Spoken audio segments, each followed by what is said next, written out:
जय श्री कृष्णा, राधे राधे। आप सभी का स्वागत है मेरे हेमा के व्रत कथा उपाय चैनल में। दर्शकों, आज की इस वीडियो में हम आपको शिव जी की कृपा पाने के लिए प्रदोष व्रत की कथा आपको अवश्य पढ़नी चाहिए और एक पौराणिक कथा है जो हम आपको सुनाने वाले हैं।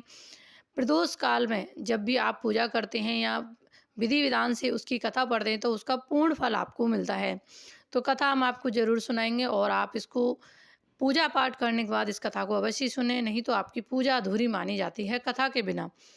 कथा कुछ इस प्रकार से है। प्राचीन काल में एक गरीब पुजारी हुआ करता था। उस पुजारी की मृत्यु के बाद उसकी विधवा पत्नी अपने भरण पोषण के लिए पुत्र को साथ लेकर भीख मांगती हुई शाम तक घर वापस आ जाती थी। एक दिन उसकी मुलाकात विदर्भ देश के राजकुमार से हुई, जो कि अपने पिता की मृत्यु के बाद दर दर भटकने लगा।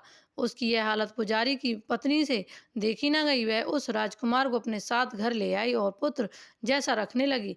एक दिन पुजारी की पत्नी अपने साथ दोनों पुत्रों को सडल ऋषि के आश्रम ले गई। वहाँ उसने ऋषि से शिव जी के प्रदोष व्रत की कथा एवं विधि सुनी तथा घर जाकर अब वह भी प्रदोष व्रत करने लगी।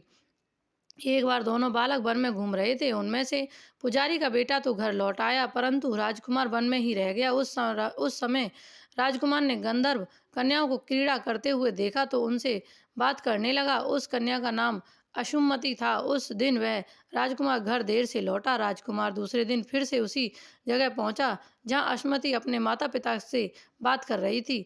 तभी अशुमति के माता पिता ने उस राजकुमार को पहचान लिया तथा उससे कहा कि आप तो विदर्भ नगर के राजकुमार हो ना, आपका नाम धर्मगुप्त है।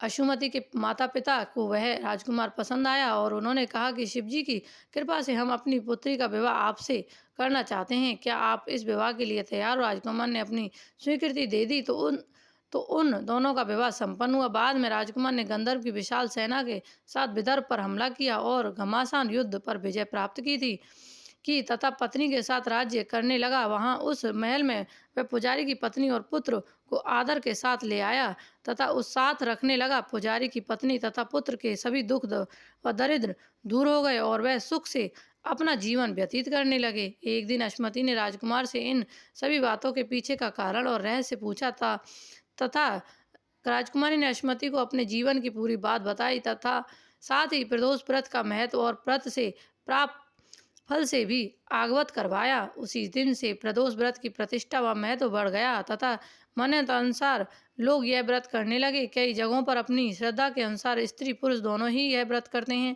इस व्रत को करने से मनुष्य के सभी कष्ट और पाप नष्ट हो जाते हैं दूर।